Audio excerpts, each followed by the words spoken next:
Thank you for joining and welcome to the program, Transportation Safety, Your Playbook in the COVID-19 Era.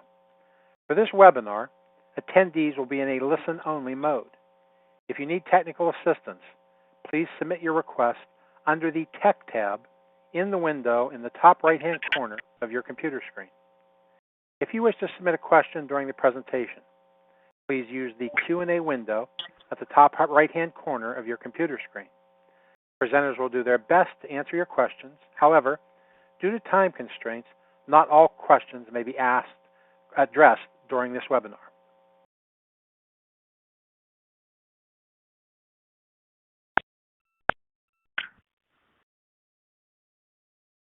Good morning, Brian. Thank you for joining us. I want to introduce our speakers this morning. We have Brian Fielkow. He is a senior executive, author, and keynote speaker. Brian is passionate about building high-performance business cultures with a special focus on employee engagement and safety culture.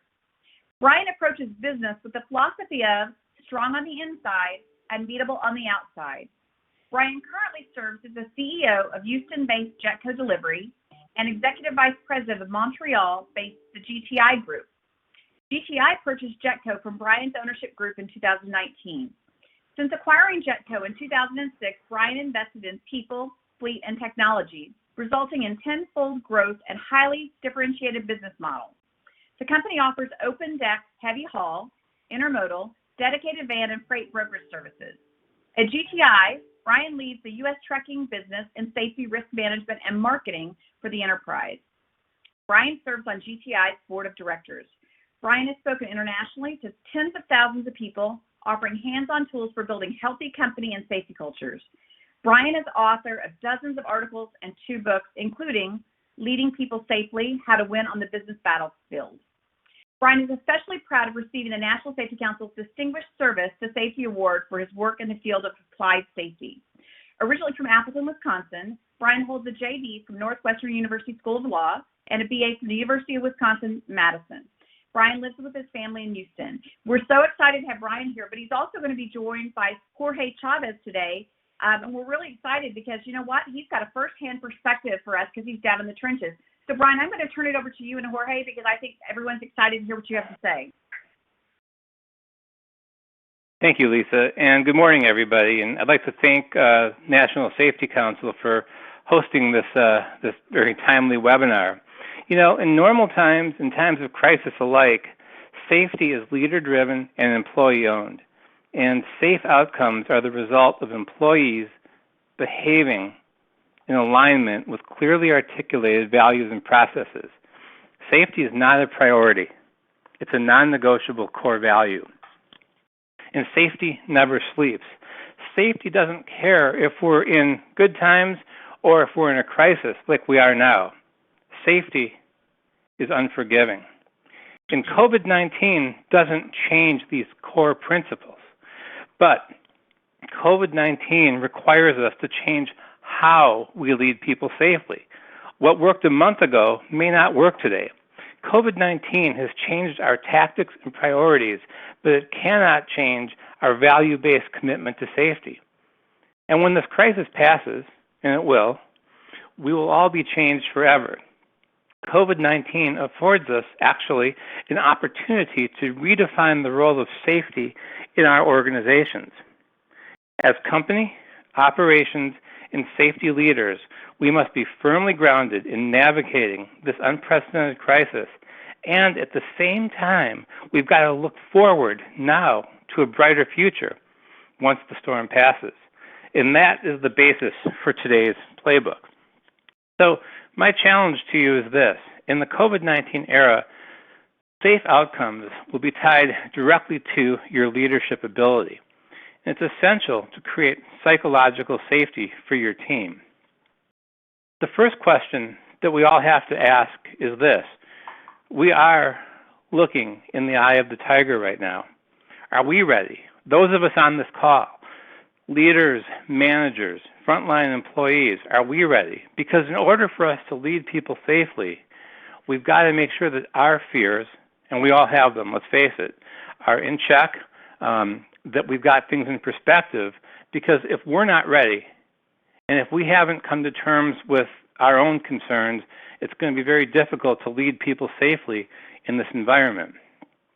Now, safety leadership, this to me is a COVID-19 safety leader. You've got to be nimble. You've got to be flexible because things are changing so fast. Here's an example. A couple of weeks ago, right, Surgeon General's recommendation was stop buying masks, and that you don't need face masks to prevent coronavirus. Okay, so we're all going along that path. Now all of a sudden, the CDC said, you know what, everybody should be wearing cloth masks in public where you can't practice social distancing. Fine. The facts change. The facts are going to keep changing. And we have to get used to that because what made sense an hour ago may not make sense right now. So we've got to be nimble. And our long-term plans and our grand ideas, they're on hold right now. The planning doesn't make sense. The things that may make sense in normal times don't. We've got to get ourselves into the idea that we're more in execution mode.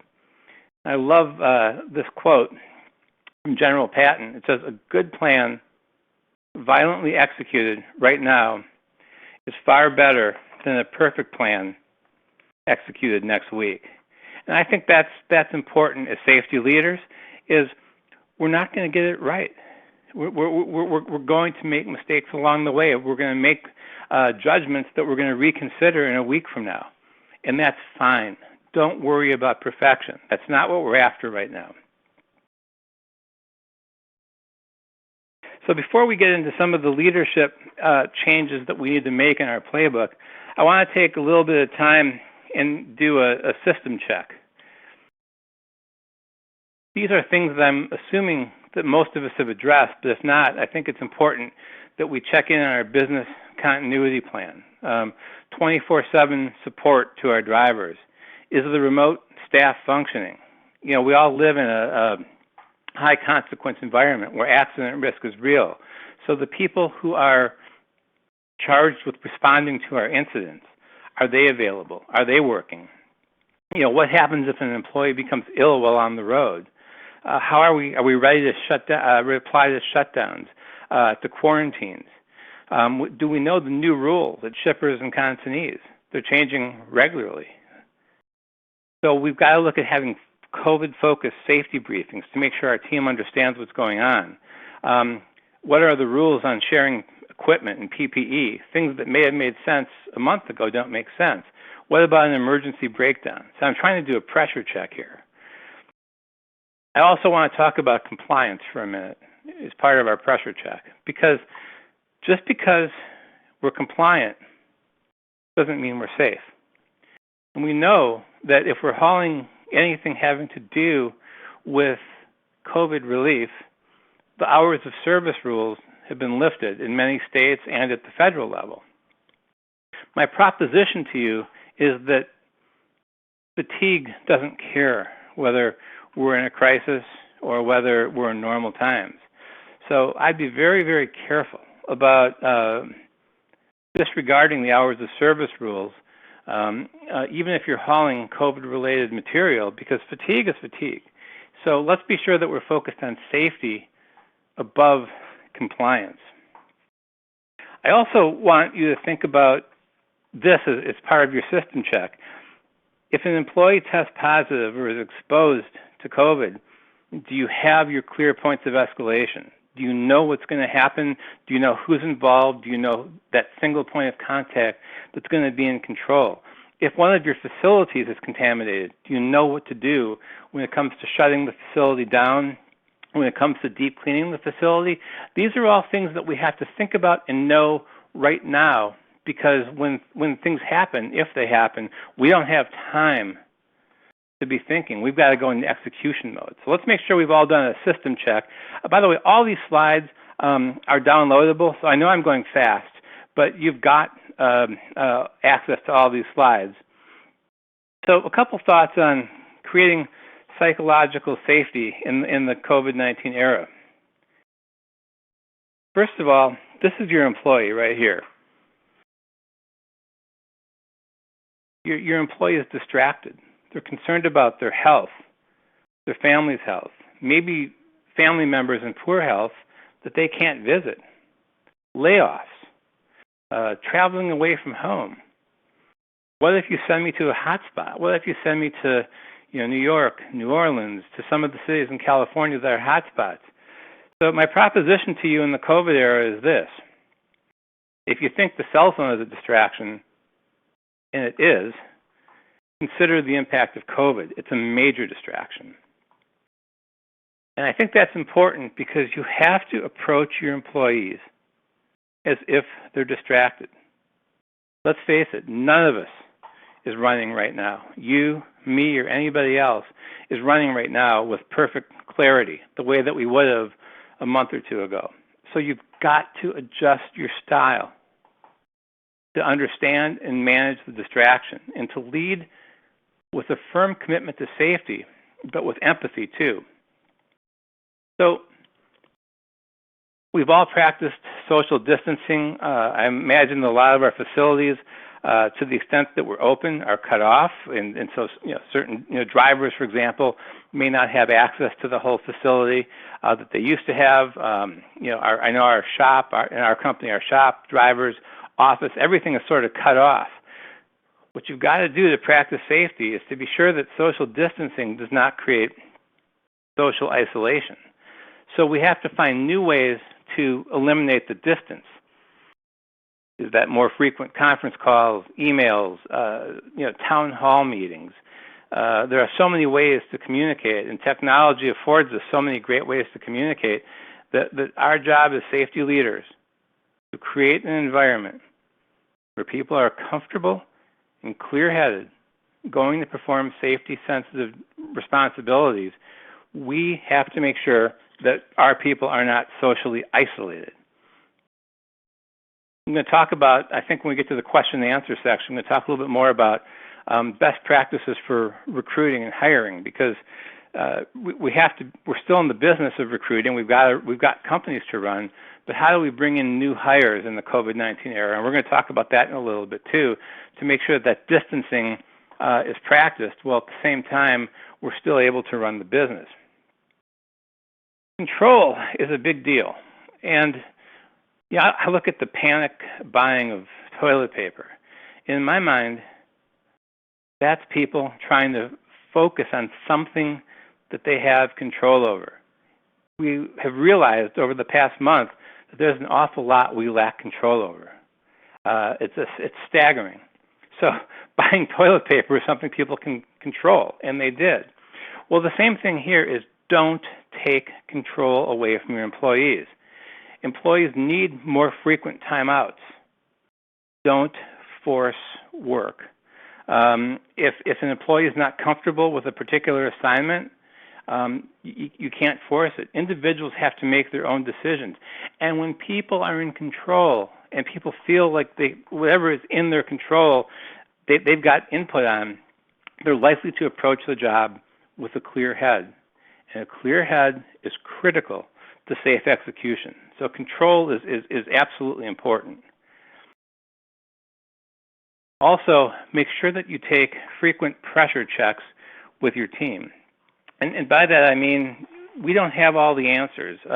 Nobody has all the answers. And so make sure that you ask your team, what is on your mind that I haven't addressed?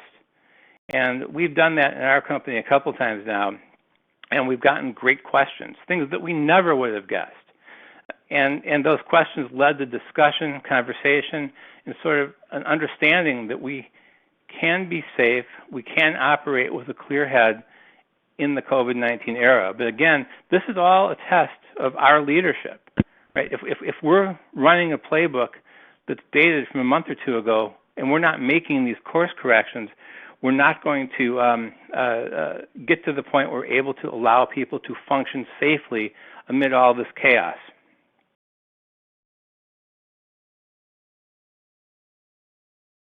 Critical. My friend Jim Schultz, who's actually my co-author of the book Leading People Safely, provided this piece of advice to me, which is to establish a guiding coalition. I'll let you read the cartoon for a minute. It says, "That's odd. My Facebook friends who were constitutional scholars just a month ago are now infectious disease experts." Well, that's true. There's a lot of garbage out there. So you've got to establish a guiding coalition that monitors reputable sources, that eliminates noise, and creates alignment. So the more that you can bring your team with you, and on that guiding coalition, obviously if you can bring in subject matter experts, medical people, all the better. But don't forget your frontline employees. Don't forget the employees who are actually out there doing the safety-sensitive work. Make sure you've got representatives of the frontline employees in your guiding coalition who are aligned around the decisions you make and can communicate those decisions to the rest of the team. So bring people with you. Bring them with you. This can't be autocratic. It can't be decisions that we make and dictate, especially because open Facebook and everybody seems to be an infectious disease doctor right now. We've got to rise above that. When I talk about changing our tactics and changing how we lead people, I focus, even in the best of times, on a concept called just culture, which means let's not be punitive when it comes to safety violations. This is the way a lot of us are trained.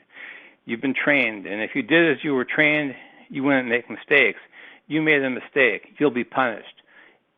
In the best of times, that doesn't work.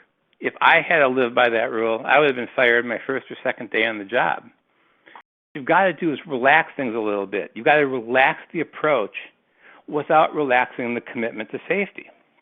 So this is the way to look at it in all times, but especially in my mind in the COVID era. You're human.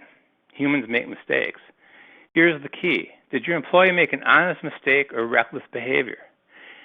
If somebody made an honest mistake, let's say a good employee, somebody that you can rely on, they're having performance problems, they're making mistakes, it may be that they're distracted. So what you've got to do is diffuse that distraction, stay firm on the safety issue, but let's put the rule books and the discipline forms away. Let's coach, let's call timeouts. Now, if somebody is reckless, it doesn't really matter what the environment is. You've got to handle reckless behavior differently. But I think in this environment, you've really got to adjust. We all have to adjust our leadership styles to handle honest mistakes and reckless behavior differently. Also, in the best of times, we're drowning in a sea of rules and regulations. If everything is important, nothing is important. So when you're focusing on your safety messages, narrow it down to what I've got on the screen is our life critical rules. Narrow it down to those things that stand out above, those behaviors that stand out above that are most likely to cause an accident, to cause an injury. Right now, if we start inundating people with every rule out there and in training that doesn't really apply to the times, we're going to lose our people's minds. We've got to narrow the focus to that which is most important. We'll have time later to expand the focus. Having come through Hurricane Harvey and managing our way through some pretty bad storms in Houston, we've learned a thing or two. Now, I'm not going to compare COVID-19 to a hurricane, but what I'm going to say is that every one of our organizations has overcome adversity in the past. And every one of our organizations has probably come out smarter, stronger, and more aligned because we got through the adversity together. So make sure that you're relying on history. Every one of your organizations has history. Remember this challenge. Remember this threat that looks existential. We got through it. We did it together, and we're going to do this together. So again, the more you can look to the future and the more you can prove that we've succeeded in the past, maybe it was a severe economic downturn, maybe it was a big rash of safety failures, maybe it was weather related, whatever it was, use the past as the bellwether that we've got this and we're going to succeed as long as we stay together as a team. Now, our role, whether we're in the C-suite, whether we're in operations, whether we're safety professionals, is we are educators. So it's important that we communicate and over-communicate. And when you think that you've communicated enough, double down. So this is a sheet, and again, I believe it will be available for download, so we're not going to strain your eyes right now, but this is a sheet of COVID-19 related safety tips that our company, GTI Jetco, prepared for our drivers. Now, some of the tips are basic. Some of the tips you can get from the CDC, but then there are things that are specific to our business. For example, every time a truck is touched, every time a truck comes out of the shop, it's now sanitized. You know what? Once COVID passes, we're not going to stop doing that.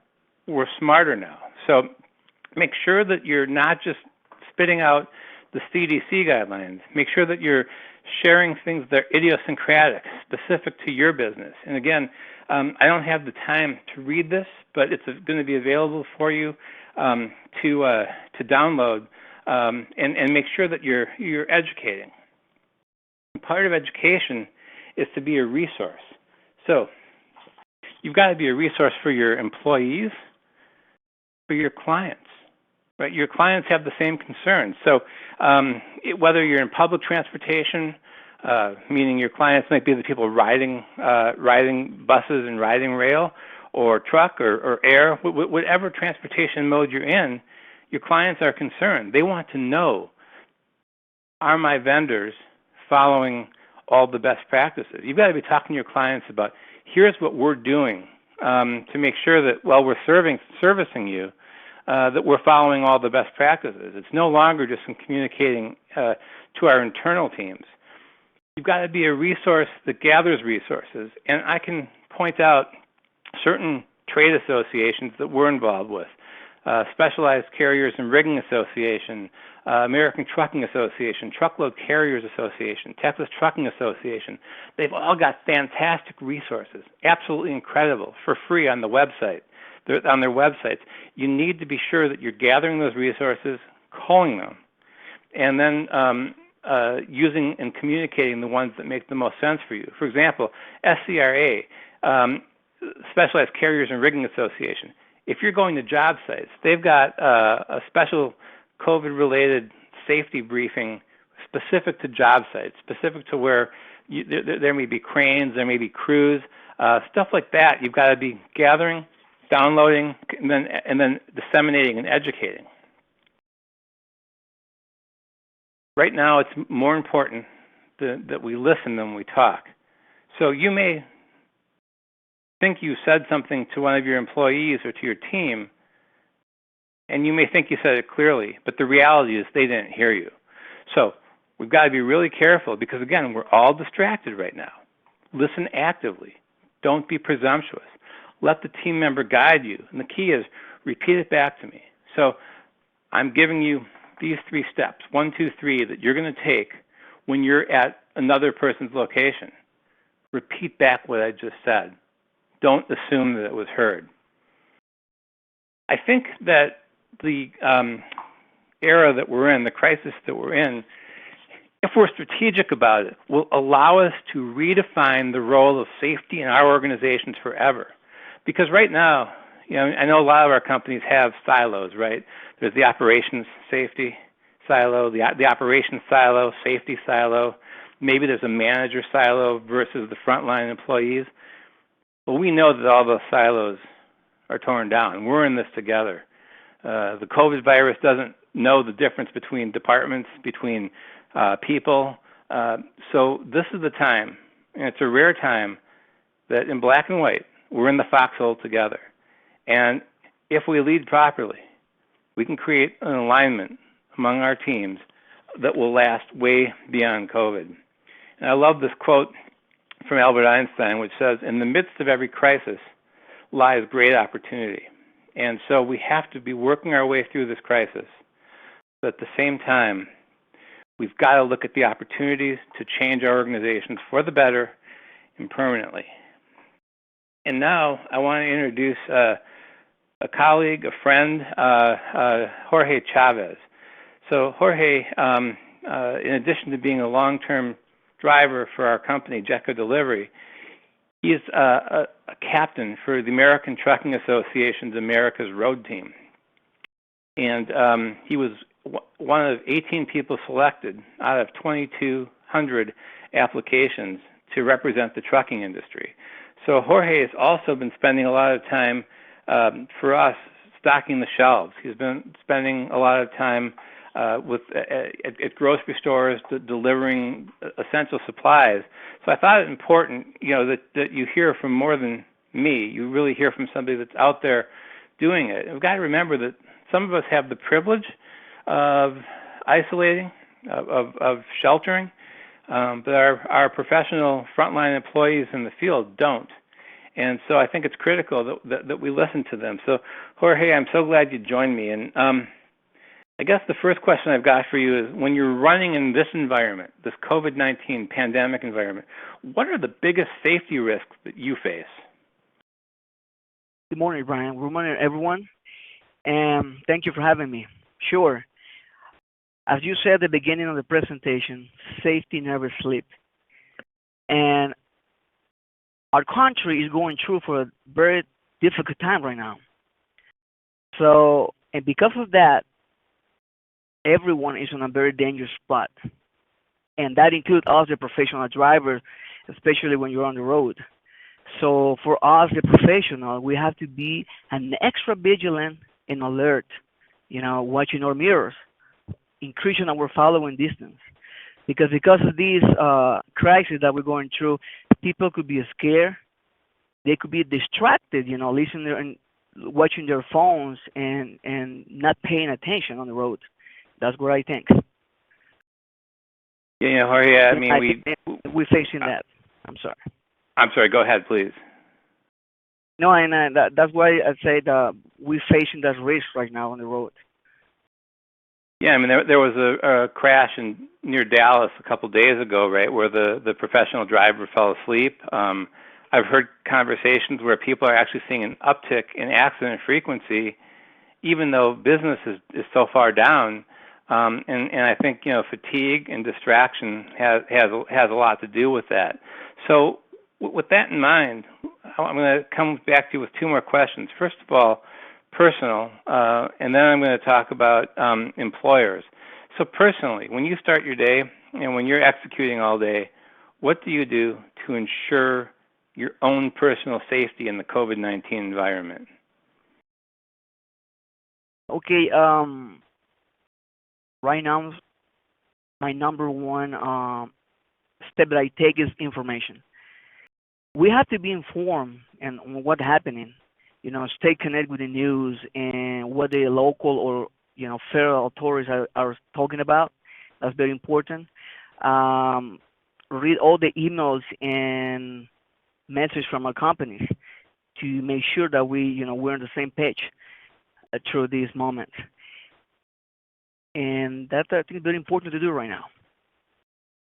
Have you been at a site where maybe they weren't sensitive as they should be to distancing or the new hygiene requirements? Have you had to deal with anything where you felt like, wow, this just isn't safe? Yep. When you arrive into our houses, some places they're not letting you in, because of their safety, and I understand. I have to go to truck stops where they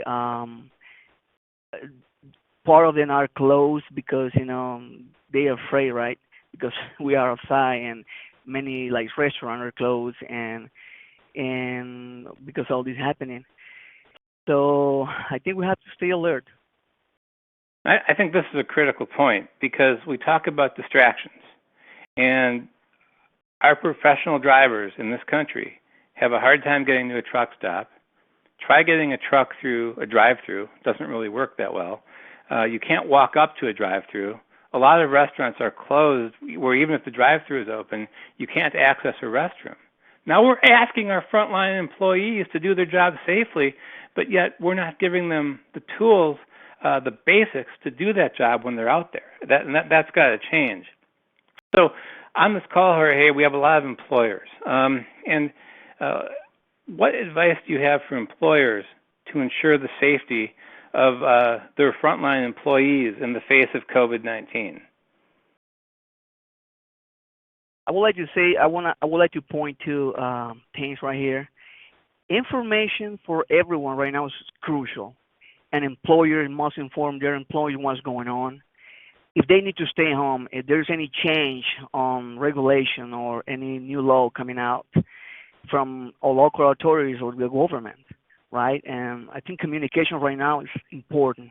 And we as employees will have to be, I'm sorry, aware about that. Another thing, be proactive. Just I want to applaud Jetco for what they just did with us.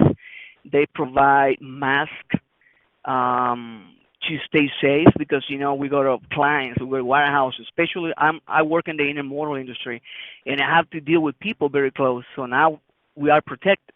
We're wearing gloves. So I applaud that our company is very proactive. They're trying to protect us, and I love that because they're going one step ahead for the employees. Thank you, Jorge. And again, I think that's as an employer, we're in a world that's changing so fast. It's so imperfect. We're doing the best we can, and we know that we don't have it perfect, and we know that we'll think of something else next week. But we're doing the best we can with the information we have right now today.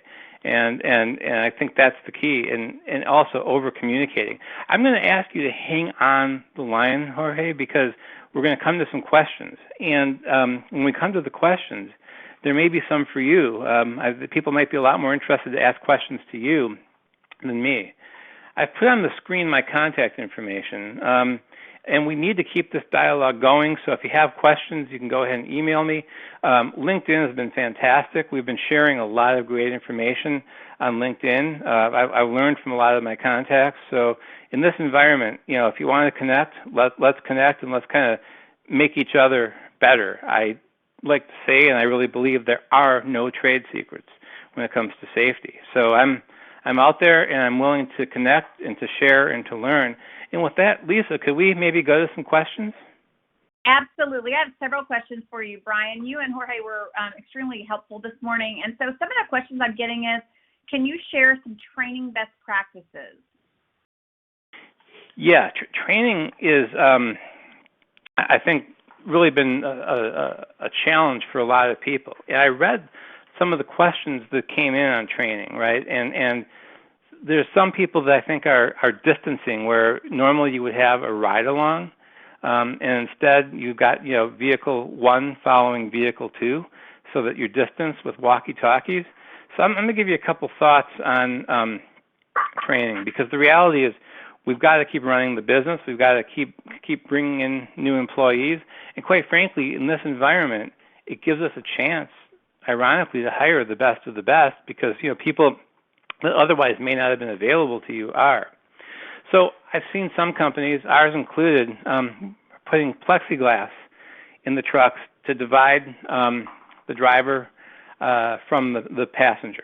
And I'm not here to say that that's sound medical advice, but I am here to say that it's working and happening at grocery stores. It can happen in our trucks. And it creates separation without having to have vehicle 1 and vehicle 2. I think that before a new hire or a prospect comes into your truck, make sure you take their temperatures. And normally when I say take their temperatures, I'm trying to say, how are they feeling? Kind of mentally. I'm saying take their temperatures, literally. Have 2 people look at the candidate. Do they appear healthy? Do a questionnaire about their recent travel, about recent exposures. So make sure that before you bring somebody new into the environment, that you're having 2 sets of eyes on them, and that you've got your list of questions that if any one of them isn't answered right, you defer the training and you move on. Masks. I think it's important when you have a trainer and a trainee in a truck, they're both wearing masks. Now, I understand that we're leaving the N95 masks for the healthcare professionals. But the most recent CDC guidance is that cloth masks may not prevent the virus from entering, but cloth masks may reduce the amount of airborne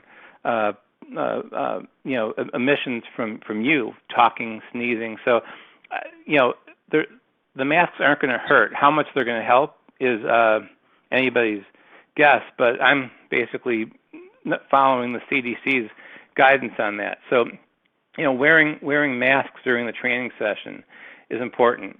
And don't force a trainer to ride along if he or she isn't comfortable. The idea of following a truck with walkie-talkies, I haven't warmed up to that yet. It concerns me because, what if the trainee is incompetent? What if the person that you're road testing doesn't know what he or she is doing? How do you take control of the truck? So I'm not saying don't do it. What I am saying is think about how you address that risk. I haven't gotten my arms around that yet, to think that somebody who I don't know or I barely know is going to be getting into one of our trucks without somebody in the cab. The other thing you got to remember is the part of the training experience is I'm not just testing whether you can drive. I'm looking at your behaviors. I'm watching you. I'm observing. I'm looking at a lot more than just how you operate that piece of equipment, and you deny yourself that when you follow trucks. When you got vehicle 1 and vehicle 2. I haven't warmed up to that. Another thing that I think we need to do is make sure the trucks are ventilated. Make sure that during that training process and before and after, the air is circulating, fresh air. Don't let the air in the truck get stale. And when you're doing classroom training, you've got to have more classes with fewer people distanced. So if you're used to having 20, 30 people classes, forget about it. I would say that, if CDC and federal guidance is 10 people, we're cutting ours down to 3 or 4 people with more than 6 feet of distance. The other thing with classes is whatever you can do online that you're used to doing in person, try and do it online. Take your videos, upload them to a site like Vimeo, let people see as much as they can virtually. You can still give them tests. So I think you got to adjust the classroom and the personal part of training, and I think it's possible to do. Now, the ideas I just gave you, it's not one size fits all. You got to customize it to your situation. I'm just trying to give you my thoughts as to what I see working, what I think is practical, and maybe some current concerns on some of the practices that may have broader safety implications. Very good, Brian. That's a lot of good information. Also, what are suggested best practices for handling paperwork exchange upon delivery or pickup? Because I'm sure there's some concerns regarding the touching of this paperwork. What are some of the recommendations? So yesterday I'm home and the doorbell rings, and it's the postal service with a package that we had to sign for. And so we weren't even thinking, right? We just signed for the package like we normally would. And then about 5 seconds later, we were like, what did we just do? I mean, the delivery person wasn't wearing a mask, no gloves. Who knows about their pen, right? Who knows how many times their pens were touched? And my wife and I were like, oh, wait a minute, that wasn't smart. But, after decades of doing things the same way, it's sort of a wake-up call. So when you're handling paperwork exchanges, first of all, remember that lesson. Don't do what I did. But really, what you've got to do is, if you can do the paperwork exchanges virtually, like by email, that'd be great. So received in good order, whatever paperwork you're exchanging, instead of having signatures on the paper, try and work with your clients to set up an email exchange that gets you to the same place. Obviously, make sure that we don't share pens, that we're wearing gloves, and that we keep our distance. So a lot of times, think about, I'm going back to my experience, which is in trucking, right? Think about somebody with a clipboard coming up to the truck, and that he or she is close to the driver and they're signing. Don't do that. If you have to sign, have the paperwork in one place, let the receiver sign it, and then create distance, then let the driver come and sign it. So if you've got to do physical signatures, that can't be done electronically, that can't be done without the signature, at least have the signature process be where I sign, I move away with my pen, you sign with your pen, and you move away. I think also it's important that our teams are frequently sanitizing their vehicles, that everybody's got Purell or that kind of that kind of solution in their trucks if you can find it, because it's important that after you've done that, you practice hygiene, and you may not always be able to get to a restroom and wash up right away. Those are good points. Just speaking of disinfecting, there was a couple more questions that have come in regarding disinfecting trucks. And can you share a little bit, if you've got trucks that are shared by more than one person, either drivers, mechanics, how are you managing the disinfecting of the trucks, and how are you disinfecting the soft surfaces? And have you increased how often you're changing the cabin air filters in the vehicles as a result? This is where we can learn from each other. So we don't slip seat trucks. So we don't have somebody on shift 1 and shift 2, but we do have trucks that are in and out of the shop. So we've got our not just our own captive shop, but all third-party shops that we do business with. They must disinfect all the high-touch areas: the steering wheel, the seats, the interior of the cab. With a proper disinfectant solution that will get rid of the viruses. So I can't tell you the exact solution we use because I don't know, but I do know that our shop team carefully selected it because it fits the bill today. Now, the question about air filters, that seems to me to be a best practice, and that's something that I think, as soon as we hang up here, I'm going to adopt, right? That we should look at how often are we changing air filters, and do we need to accelerate how fast we change the air filters in this environment? So that's a great thought. But if a truck is in the shop, or if a truck happens to be used by somebody on shift 1 and somebody else on shift 2, it's got to be completely sanitized every single time. It's like after an airplane takes off and lands, what the airlines are saying is they're doing the same every time the plane is reused, because you can't just assume it's going to be okay coming out of the shop, or the person that worked on the truck in the shop was healthy. It's not. You can't make those assumptions. So you've got to be very rigid in what you're doing, the chemicals that you're using, and a verification process so that you know it was done every time. The other thing you've got to do is make sure your drivers are armed with disinfectant if you can find it, because if they're unsure, or if there's any question, instead of guessing and saying, well, boy, I really hope this was disinfected, I hope that this person did their job, make sure that they can wipe it down too if there's any question at all. Those are really good points. And Brian, I really appreciate your leadership and how you think, and how when you get a question, you're like, but I can learn from that. I think that's really a sign of a great leader. So a couple more questions that we've got for you are, what are the safety implications on impaired driving and SUD populations, substance use disorder populations, during and after COVID-19 response? I've got another question I'm going to give you at the same time, because I saw it come in that's really kind of tied to that in stress and pressure. Are you concerned at all about the pressure and the stress? And are you worried anything about impairment in the employee population? I saw that come in that's kind of tied to that one as well. I think those are both good questions. If I understand the first question correctly, to my knowledge, I have not seen any changes because of COVID when it comes to drug testing, whether that's pre-hire, whether that's your randoms, whether that's reasonable suspicion. At least where we are, all the clinics, all the labs, all the processes are working just fine. And so there's nothing that would change our zero tolerance policy, that would change the Federal Drug and Alcohol Clearinghouse that's now functional and operating. I don't see any technical safety implications. Now, the second question, right? Would this create the risk of people using substances? Because quite frankly, there's so much pressure out there and there's so much stress.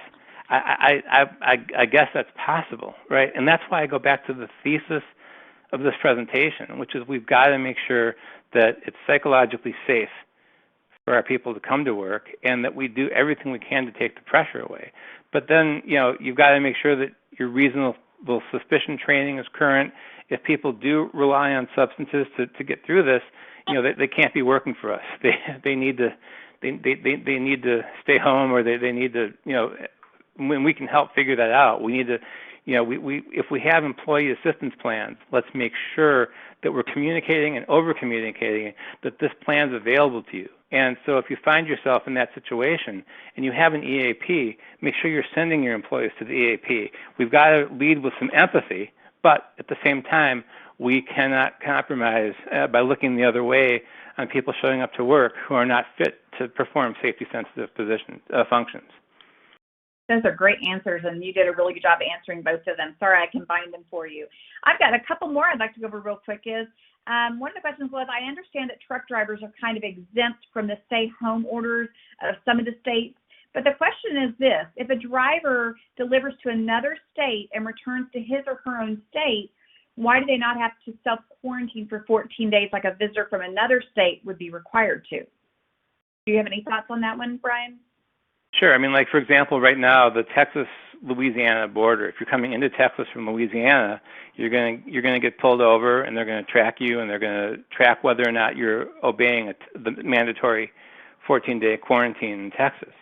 Commercial freight, professional drivers driving trucks are exempt. And that's a public policy decision that freight needs to move. And it's a great example of a situation where you can look at the law and say, why does a passenger vehicle have to quarantine but a professional driver doesn't? And that gets to the point where it's the law, it's the policy, it's what the states have done.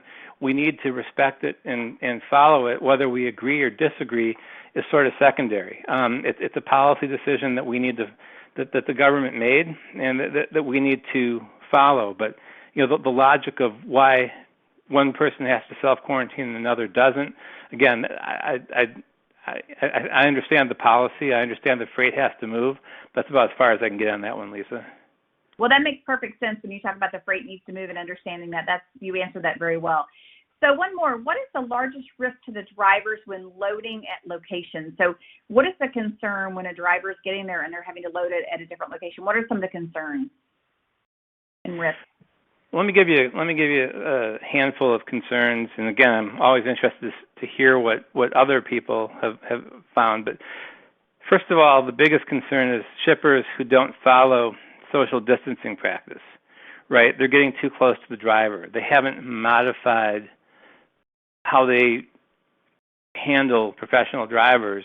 That's my biggest concern, because if somebody is sick but they're kind of right on top of you, and this is where it sort of relates to the last question, Lisa, that, we can't have our own sets of facts. We can have one set of facts, and then we can have different opinions about the facts. And I choose to follow the epidemiologists, the CDC guidelines, and I've seen some business leaders say, well, this is all overblown, it's a bunch of hype, it's a hoax. Well, whatever you believe at home is your prerogative, but at work, we've all got to be marching to the same beat, and in my mind, that's the CDC. So if there are shippers or people out there where they've just made a decision not to follow or to relax their process or not adjust their process, I want to know about that, because I'm not going to send my drivers back there. But I think the biggest risk is absolutely when you're the shipper and they haven't put the right processes in place to protect the driver and to protect themselves. But, sharing pens and tablets, like I was talking about before, getting too close when you're trading paperwork. Another risk is this: poor treatment of drivers at the site, right? No access to restrooms, excessive detention times. So I'm going to make you wait in your truck for 4 hours, but I'm not going to let you relieve yourself, right? That's a huge distraction and a huge safety risk, because, again, we've got to be sure that our teams are able to do their jobs with a clear mind. Another risk is drivers not having supplies to regularly sanitize themselves and the trucks. And again, this hoarding. We talk about how hoarding and how taking up the masks has hurt our first responders in healthcare. But my gosh, some of our drivers, we've just in the past week got a hold of hand sanitizer. So, we've got to make sure that our drivers have supplies to take care of themselves. The other thing is not knowing shipper policies. Shipper policies are changing by the day. So at some shippers, they're taking your temperature, right? There are some shippers in Canada that don't want people delivering who have been in the U.S., and vice versa. So what safety leaders have to do is make sure that they're working with their operations teams to be continually abreast of changes in shipper policies so that we're not sending a driver 1,000 miles away and all of a sudden we find out that he or she can't deliver because the policy changed. Talk about a distraction and talk about how that reverberates into how people make their decisions. Wow.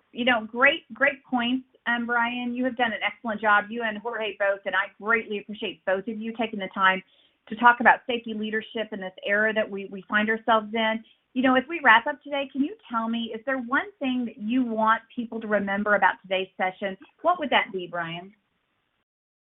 Well, Lisa, let me come back at you a couple things. First of all, tactically, we covered a lot of ground really fast. We drank today from the proverbial fire hose. So I believe all this information is available for download, so that way, if people want to go back and look at the pressure check and they want to go look at the system check and make sure they've covered all the bases, that they've got that. Okay, so hopefully what we've given you today is a playbook that you can execute on that will kind of help you navigate the crisis. But the point I really want everybody to walk away with is you've got to have one foot firmly planted in the crisis, executing, making the best decisions you can today, following General Patton's advice, which is that a good plan violently executed today is better than a perfect plan tomorrow. No analysis paralysis anywhere. But then your other foot has to be in the future, and you've got to be thinking, how does this crisis make us better in the future? How does it bind operations and safety in a way that's never happened before at my organization? So please, if you take away anything, you've got an obligation to lead the day, and if you lead well, your respect among the team will continue to grow, and that lets you pave a way for a better, safer, clearer tomorrow. Excellent. Those are great closing remarks. And I do want to remind everybody that the webinar recording is going to be available. Brian has made his contact information available as well if you have additional questions, and the PowerPoint slides as a PDF are also available as well. I thank everybody for joining us today, and I want everyone to wash your hands and stay safe.